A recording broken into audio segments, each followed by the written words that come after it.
Bonjour à tous, bienvenue dans cette nouvelle vidéo assez courte qui va vous montrer comment monter une gaine Téflon carbone pour souder en MIG-ALU lorsque la torche est équipée d'une gaine acier d'origine. Donc on va commencer par démonter les consommables qui se trouvent en bout de torche. Donc là pour le coup, c'est une buse qui n'est pas sur ressort. Prenez une pince à bec fin ou une pince plate, vous démontez l'ensemble qui est ici, et là normalement vous allez voir qu'au bout, on voit la gaine acier, je ne sais pas si on voit bien, on voit la gaine acier ici qui dépasse. Donc on va la retirer depuis l'arrière de la torche, et on va passer la gaine Téflon à l'intérieur. Donc je vais me prendre dans l'étau. Prenez-vous dans un étau ou demandez à un collègue de vous aider.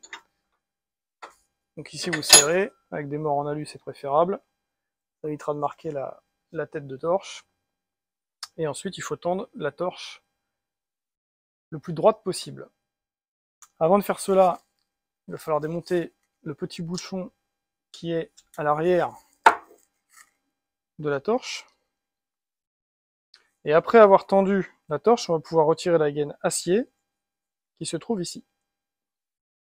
Voilà, une fois qu'elle est retirée, vous voyez qu'ici il n'y a plus rien.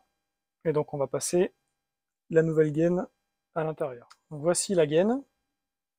Ici vous voyez qu'on a une partie qui est laitonnée, un peu comme une gaine de vélo, qui va venir à l'intérieur de la torche dans le col de cygne pour assurer le contact et éviter l'échauffement, parce que si jamais on chauffe la gaine Téflon carbone, elle risque de fondre. Du coup, le fil ne pourra plus passer. Donc on va monter cette gaine en passant par là, en tendant la torche le plus possible, et aller jusqu'au bout du col de cygne. Là, pour les besoins de la vidéo, je vais être obligé de tendre la torche, et on se retrouve juste après. Alors il a fallu tendre la torche pour assurer le passage de la gaine le plus simplement possible. Et une fois qu'on a emmené la gaine jusqu'au bout, on remet les consommables de sorte que la gaine puisse venir à l'intérieur du support de tube contact et guider le fil, une fois qu'il sera passé, jusqu'au tube contact. Donc, pareil, pour ça, il faut tendre la torche pour repousser la gaine en arrière. D'accord? Donc là, c'est ce que je fais.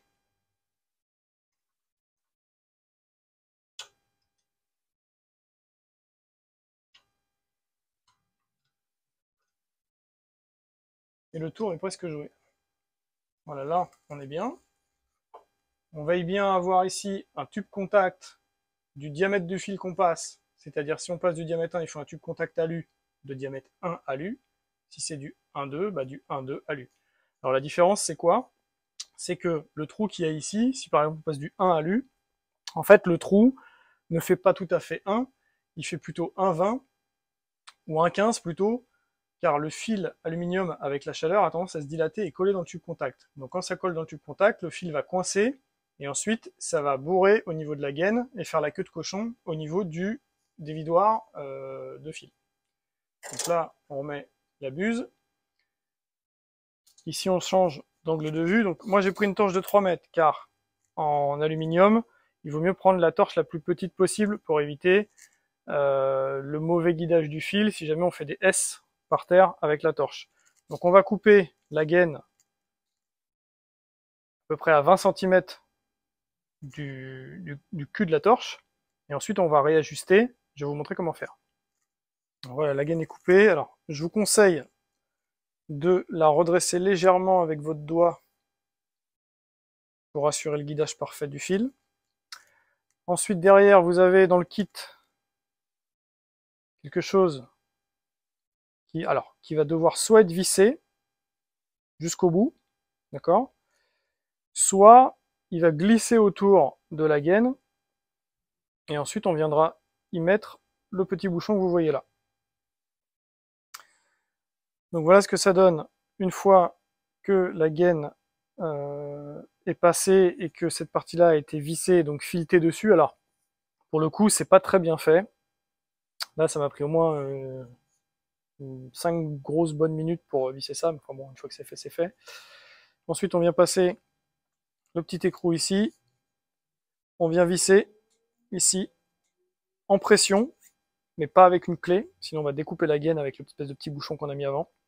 Et ensuite, une fois qu'on a veillé à retirer ici un petit guide en laiton qu'on appelle le tube capillaire et qui est utilisé uniquement lorsqu'on soude en acier, on veille aussi bien évidemment à changer les galets spéciaux pour l'alu, notamment sur cette marque-là, Galaga. Après, sur d'autres postes aussi. Il y a d'autres marques qui utilisent les mêmes galets pour l'acier et pour l'alu depuis 2021 ou 2022, je sais plus.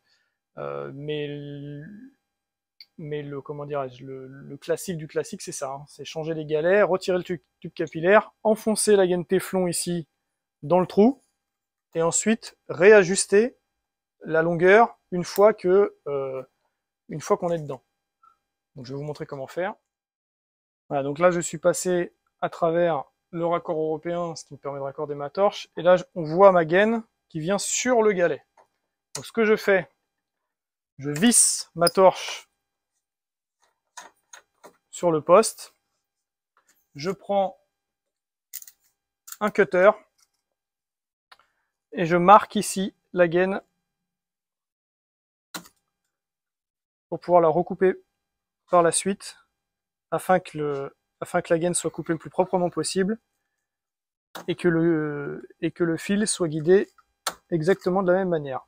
Donc soit on le coupe directement dedans, soit on le réajuste et on coupe après. Mais il faut que ça vienne tangenter le galet, comme ça lorsqu'on ferme ici la contrechape, le fil sera parfaitement guidé dans le train de galet jusque dans la gaine téflon.